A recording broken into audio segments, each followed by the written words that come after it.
तो देखो 2026 के अंदर आईफोन XR लेना ऐसे ही है जैसा कि आप 1999 मॉडल की कोई टोयोटा की पुरानी गाड़ी ले लो जो कि अपने टाइम पे तो लेजेंडरी हो लेकिन अभी थोड़ी सी बुजुर्गों में शामिल हो रही हो। बात तो सही है। सेम चीज आईफोन XR के साथ भी है कि कुछ लोगों को लगता है कि इसके अंदर इंजन बड़ा तगड़ा है, मतलब इसके स्पेक्स बहुत हाई हैं, बट इन सम कंडीशन ये थोड़ा सा पुराना मॉडल हो चुका है और ये बुजुर्गों में शामिल हो रहा है। देखो अगर तो आपका एप्पल के बारे में ये मिसकंसेप्शन बन चुकी है या फिर आपको ये लगता है कि आईफोन XR लेना चाहिए या नहीं लेना चाहिए, तो आई थिंक ये वीडियो स्पेशली आपके लिए है। इसमें मैं कंप्लीट ब्रेकडाउन करूंगा कि क्या आपको 2026 के अंदर आईफोन XR लेना चाहिए, क्या उसके प्रोज एंड कॉन्स हो सकते हैं और क्या उससे आपको बेनिफिट मिल सकते हैं अगर आप आईफोन XR लेते हो तो। इसलिए जल्दी से चैनल को सब्सक्राइब कर लो और अगर आप हमारी पेड सर्विसेज में इंटरेस्टेड हुए तो ये हमारा व्हाट्सएप नंबर भी है और इसी के साथ आपको वेबसाइट भी मिल जाएगी, वहां पे आप जाके चेकआउट कर सकते हो। अब सबसे पहले जो मिसकंसेप्शन डिजाइन और लुक किया वही क्लियर कर लेते हैं। तो देखो मोबाइल फोन की बैक साइड पे आपको प्योर ग्लास मटेरियल मिल जाता है, इसमें मल्टीपल कलर्स हैं, बट जिस मोबाइल फोन का मैं रिव्यू कर रहा हूँ ये प्योर व्हाइट कलर है। बैक पे आपको एक सिंगल कैमरा मिल जाता है नॉइस कैंसिलेशन माइक के साथ और उसी के साथ मौजूद है यहाँ पे फ्लैश लाइट। साइड पे आपको एल्युमिनियम फ्रेम मिलता है थोड़ा सा मैट फिनिश के अंदर। अब इसका फायदा यह है कि आप जितना मर्जी यूज करोगे इस पे उतने ज्यादा स्क्रैचेस नहीं आएंगे। अब जैसे ही आप मोबाइल फोन हाथ में लोगे तो आपका जो ओरा है ना वो एकदम से प्लस में हो जाएगा और इसके पीछे रीजन ये है कि भले ही आपको आज के दौर में मोबाइल फोन पुराना लग रहा हो, आई मीन 7 साल पुराना फोन है, बट जब ये लॉन्च हुआ था ये आईफोन की एकदम से फ्लैगशिप सीरीज थी, मतलब एकदम से टॉप वेरिएंट आ रहा था, उसी के अंदर ये शामिल था। और एप्पल की वैसे भी जो प्रोडक्ट्स होती हैं उनकी जो पैकेजिंग होगी या फिर उनकी जो फिजिकल कंडीशन होगी है ना वो एक एसेट के तौर पे समझा जाता है, या फिर उसकी जो फील है ना वो एकदम से आपको ऐसे फील होती है जैसे कोई ज्वेलरी है। अब सेम चीज इस मोबाइल फोन के साथ भी, आई मीन जब भी आप इसको कैरी करते हो तो आपको एक्चुअल में फील आती है कि भाई आप किसी प्रीमियम डिवाइस को हाथ में लिए फिर रहे हो। राइट साइड पे आपको पावर बटन मिल जाता है, लेफ्ट साइड पे आपको वॉल्यूम अप डाउन के साथ म्यूट अनम्यूट का स्लाइडर बटन। अब ये वही बटन है जो कि किसी टाइम पे आईफोन का एक आइकॉनिक बटन हुआ करता था बट आज के दौर में नहीं मिलता।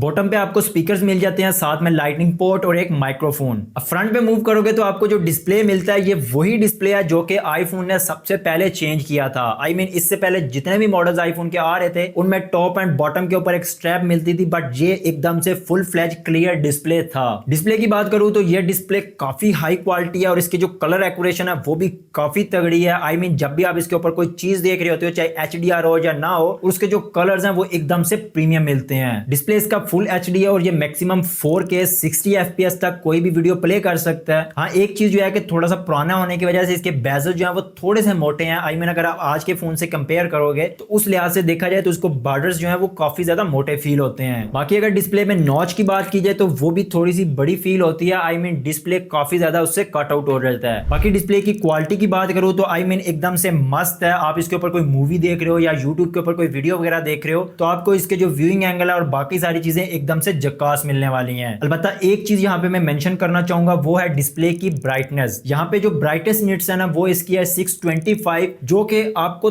थोड़ी सी ओड फील हो सकती है। आई मीन एकदम से हार्श लाइट के अंदर आप मोबाइल फोन को अगर देखते हो तो व्यू इसका थोड़ा सा डिस्टर्ब हो सकता है, बट अभी भी अगर आप इसको कंपेयर करोगे बजट रेंज फोन के साथ तो आई मीन इसकी जो ब्राइटनेस है ना वो आपको उससे ज्यादा ही मिलने वाली है। वो जो कंपनीज है वो आपको वहां पे थाउजेंड्स के अंदर निट्स तो दे देती हैं, बट जो एक्चुअल रियलिटी है ना वो थोड़ी सी डिफरेंट है। अब यहाँ पे मैं कंपनी का नाम नहीं लूंगा, आप गूगल कर लेना। उसके फोन के साथ मैंने कंपेयर किया था तो मुझे फील हुआ कि भाई आईफोन XR की जो व्यूइंग एंगल है ना वो ज्यादा बेटर है as compare to those companies. मजीद इसी नॉच के अंदर आपको एक फेस आईडी मिल जाती है और ये फर्स्ट टाइम था जबकि एप्पल ने फेस आईडी इंट्रोड्यूस करवाई थी। आई मीन इतने साल गुजरने के बाद भी मुझे जो फोन यूज किया है उसके अंदर जो फेस आईडी थी वो एकदम से एक्यूरेट थी और ये 3D बेस्ड थी। आई मीन कि अगर आप अंधेरे के अंदर या फिर सर्दियों में रजाई के अंदर भी इस फेस आईडी को यूज करोगे तो आपको कोई टेंशन नहीं होने वाली। अब ये फेस आईडी सेम वैसे ही काम करती है जैसे कि फिंगरप्रिंट काम करता है। लाइक आपने कोई पेमेंट करनी हो, कहीं पे कोई लॉग इन करना हो या फिर लॉक अनलॉक करना हो तो सेम फेस आईडी के थ्रू आप लॉग इन वगैरह भी कर सकते हो और पेमेंट भी कर सकते हो। डिस्प्ले के साथ अगर बात की जाए यहाँ पे स्पीकर्स की तो इसमें आपको डुअल स्पीकर मिल जाते हैं। अब यहाँ पे जो डुअल स्पीकर है ये 70-30 वाला हिसाब है, मतलब 70% जो स्पीकर है वो इसका मेन स्पीकर यूज होगा और 30% जो स्पीकर है वो आपका सेकेंडरी स्पीकर या फिर इसका जो माइक्रोफोन के पास है ना, ईयरफोन के पास, वो स्पीकर यूज होगा। बाकी अगर क्वालिटी की बात करो तो मुझे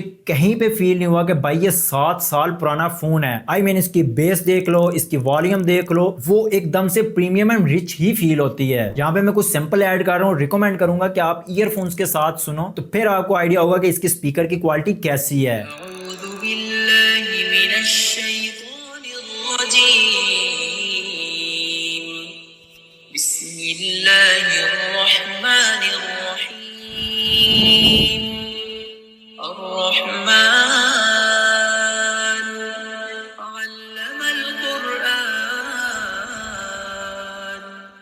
अब बात करते हैं इसकी परफॉर्मेंस की, जिसके लिए बहुत सारे लोग सिर्फ एप्पल को कंसीडर करते हैं और यही चीज आपको इस फोन के अंदर भी मिलेगी। आई मीन इसकी परफॉर्मेंस को देख के मुझे जरा फील नहीं हो रहा कि भाई ये इतना पुराना फोन है। इसमें बेसिकली मिलती है आपको A12 बायोनिक चिप, जो कि एक 7 नैनोमीटर चिप है। और अगर आप इसके एंतुतु बेंचमार्क्स देखोगे तो भाई आपका दिमाग हिल जाएगा। आई मीन के जो इसके बेंचमार्क्स निकल के आए हैं, आप इसको किसी भी फोन के साथ कंपेयर करोगे इस मार्केट के अंदर, तो फिर आपको आइडिया होगा कि मैं क्या कहना चाह रहा हूं। यहाँ पे मैंने इसकी टेस्टिंग की और बेंचमार्क्स निकल के आए ऑलमोस्ट 8 लाख। अब मैंने इंटरनेट के ऊपर चेक किया कि मोस्टली लोगों के 760 के अराउंड अबाउट इसके जो बेंचमार्क्स थे वो निकल के आए थे, लेकिन जिस इन्वायरमेंट में मैंने शायद टेस्ट किया उसमें थोड़ी सी ठंडक वगैरह थी, तो इसलिए हो सकता है कि इसका जो बेंचमार्क्स है ना वो ज्यादा निकले हैं। बट अगर आप इस बेंचमार्क्स को देखोगे तो फिर आपको आइडिया हो जाएगा भाई इसकी परफॉर्मेंस अभी भी काफी तगड़ी है। A12 के साथ आपको मिलती है LPDDR की 3GB रैम, जो कि आप कह सकते हो कि थोड़ा सा लेस फिगर है, बट जो आईफोन की रैम होती है ना वो as compare to other company ज्यादा इफेक्टिव होती है। तो इसकी जो मल्टीटास्किंग है ना वो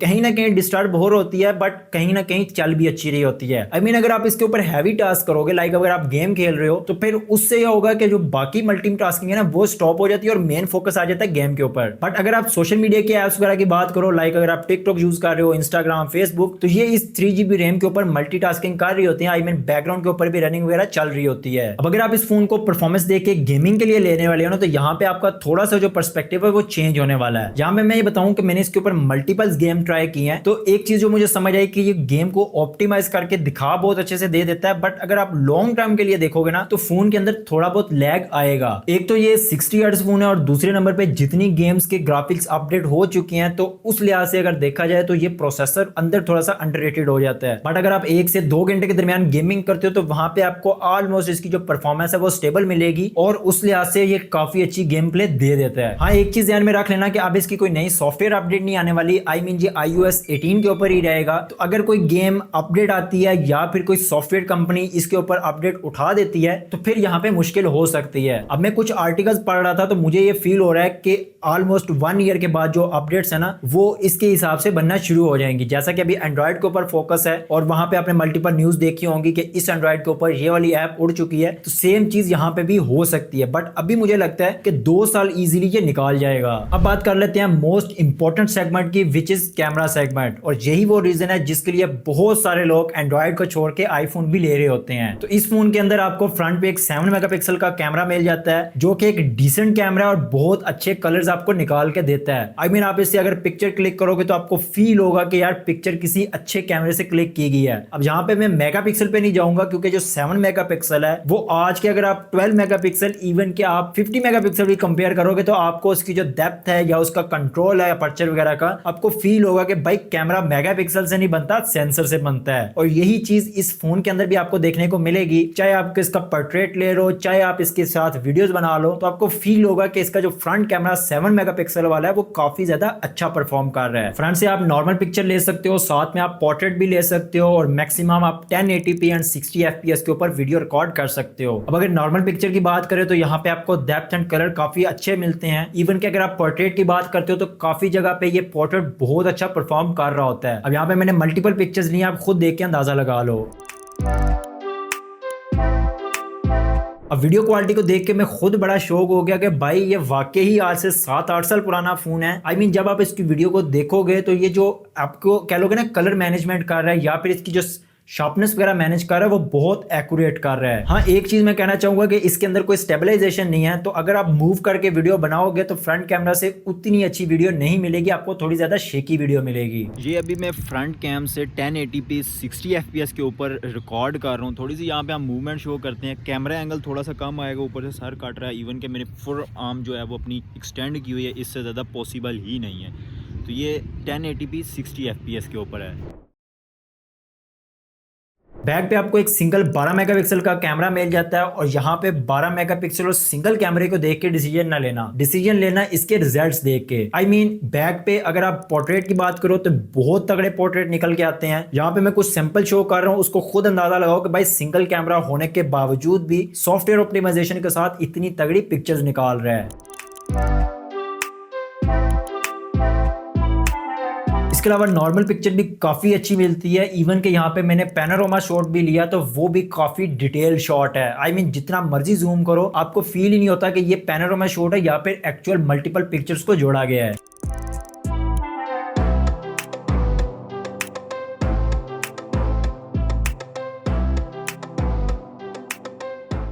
वीडियो क्वालिटी की बात करें तो बैक से आप मैक्सिमम 4K 60 FPS तक वीडियो शूट कर सकते हो और वीडियो भी यहाँ पे काफी तगड़ी है। आई मीन अगर आप नॉर्मल व्लॉगिंग वगैरह करते हो और अगर आपका स्टार्ट है कंटेंट क्रिएशन को तो आप इस फोन को इजीली कंसीडर कर सकते हो अगर आपका बजट कम है। आई मीन ये इस बजट रेंज के अंदर कोई भी आपको तगड़ा फोन नहीं मिल सकता कैमरे के लिहाज से। वो कंपनीज आपको 50 मेगापिक्सल इवन के 200 मेगापिक्सल भी ऑफर कर देंगी, बट उनकी जो फील है ना, मतलब जब आप कैमरा यूज करते हो उसकी जो शार्पनेस वगैरह होती है या फिर फेस या स्किन टोन्स होते हैं वो उतनी अच्छे होते ही नहीं है। मतलब फील होता है कि भाई ये क्या बनाया है। आई मीन ना कलर्स अच्छे हैं, ना उसकी शार्पनेस अच्छी है, ना कहीं पे लाइट मैनेज कर पा रहा है, कहीं पे अपर्चर वगैरह कंट्रोल नहीं कर पा रहा होता, लेकिन इसके अंदर आपको ये काफी तगड़ी मिलेगी। आई मीन आप इससे वीडियो रिकॉर्ड करते हो ना, आपको फील होती है कि ये किसी प्रीमियम डिवाइस से वीडियो रिकॉर्ड हुई है। यहाँ पे मैं कुछ सैंपल शो करता हूँ, आप खुद उन सैंपल्स को देखो और खुद जज करो कि भाई इसका जो माइक है या फिर इसकी जो वीडियो क्वालिटी है वो कैसी है। 1080p एंड 30 fps के ऊपर कुछ इस तरह की इसकी वीडियो निकल के आती है, opposite to sunlight, and this is how it opposite to sunlight.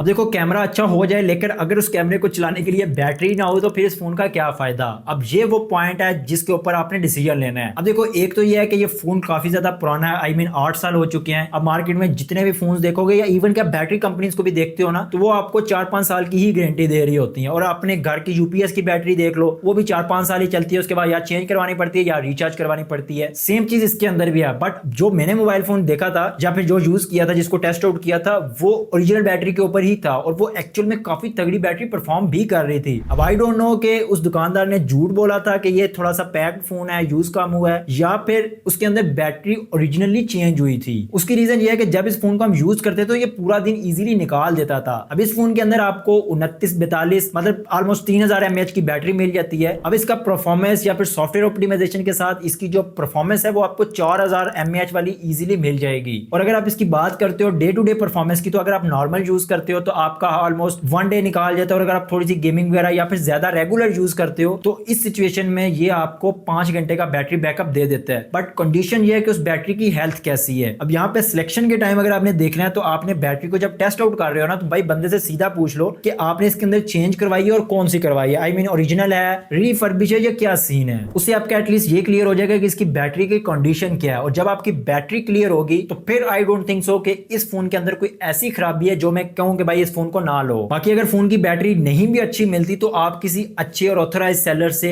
Original battery लेके चेंज भी करवा सकते हो। अगर बैटरी आप चेंज करवाते हो तो आपका ऑलमोस्ट 4000 तक खर्चा आएगा और उसके ब्याह पे अगर फोन को देखा जाए तो काफी तगड़ा फोन है। अब एंड पे बात कर लेते हैं कि आया ये फोन आपको लेना चाहिए या नहीं लेना चाहिए, और ये बहुत ज्यादा इंपॉर्टेंट पॉइंट है। अब मैं यहाँ पे आपका फर्स्ट ऑफ ऑल ये क्लियर कर दूं कि अगर आप ये फोन लेते हो तो आपको एक अच्छा कैमरा मिलेगा, एक अच्छा न्यूरल इंजन का कह लो कि सीपीयू या प्रोसेसर मिलने वाला है, एक अच्छा सॉफ्टवेयर एक्सपीरियंस मिलने वाला है। इवन कि इसकी जो फिजिकल लुक है वो भी काफी प्रीमियम या फिर फ्लैगशिप फील होती है। तो ये चीजें आपको इसमें मिलने वाली हैं जो कि एप्पल की ब्रांड वैल्यू है। लेकिन यहाँ पे कुछ कॉन्स भी हैं, जैसा कि इसकी बैटरी हेल्थ के ऊपर आपको कॉम्प्रोमाइज करना पड़ सकता है। जितनी इसकी बैड कंडीशन होगी या जिस बंदे ने जैसे यूज किया है उसके ऊपर फिजिकल कंडीशन भी डिपेंड कर रही होती है। और दूसरा जो इशू है वो इसकी सॉफ्टवेयर अपडेट के साथ होने वाला है कि अब के बाद आपको कोई सॉफ्टवेयर अपडेट नहीं देखने को मिलने वाली। इट्स मीन कि iOS 18 तक जो एप्लीकेशन या जो गेम्स वगैरह चलेंगी वही चलेंगे। अगर उन्होंने रिजेक्ट कर दिया तो फिर आपका यहाँ पे इशू बन सकता है। इसके अलावा अगर प्राइस के लिहाज से देखते हो तो ये फोन इस टाइम पाकिस्तानी मार्केट में PTA अप्रूव्ड 40 से 45 हजार की रेंज में आ रहा है। इवन के फिजिकल कंडीशन अगर थोड़ा सा कंप्रोमाइज करते हो तो 35 हजार तक भी मिल जाएगा। अगर उस लिहाज से देखते हो तो आई थिंक ये आपको मैं रिकमेंड कर सकता हूँ। उसकी रीजन ये है कि भले इसमें आपको नई गाड़ी की तरह हीटेड वेंटिलेटेड सीट्स ना मिले, बड़ा मल्टीमीडिया ना मिल रहा हो, लेकिन इसका जो इंजन है ना वो अभी भी काफी ज्यादा तगड़ा है। उसकी रीजन ये है कि जो नए फोन आ रहे हैं